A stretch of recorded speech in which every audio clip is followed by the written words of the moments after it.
What up mga amigos, mga amigas? Ay magtagalog lang ko para masabtan po sa ako mga friends. So ito po yung aming sirang washing.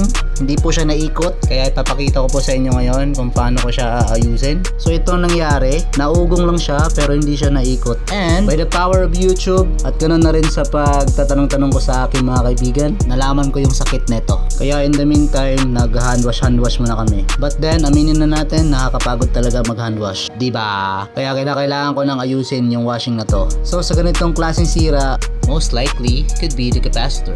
Ayay kuya, wag English pa ka. Ay, sige na, serious na. So at this point, binaklas ko na yung likod ng washing at tinignan yung capacitor. So ito yung pala itsura ng capacitor ng washing machine. Ito pala ay dual run capacitor para sa mga washing na may kasamang spin dryer. So ito ang kailangan nating palitan. Wala namang problema ang spin dryer, kaya ang para sa washing ang kailangan ayusin, which is yung dilaw na wire. At ito ang nabili kong capacitor para sa washing na mayroong 9 microfarad. Kaparehas din ang value sa capacitor ng washing namin. At eto na nga, puputulin na natin yung dilaw na wire at idugtong doon sa bagong biling capacitor.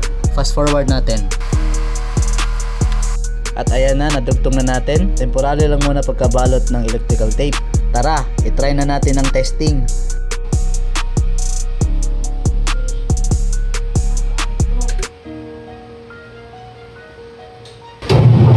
Ayan na. Okay na? Wow, sige, labakan mo. Napakabastos na ugali. Papalabay na agad. Pero mga amigos, amigas, yun lang. Sana natuto din kayo. Bye-bye!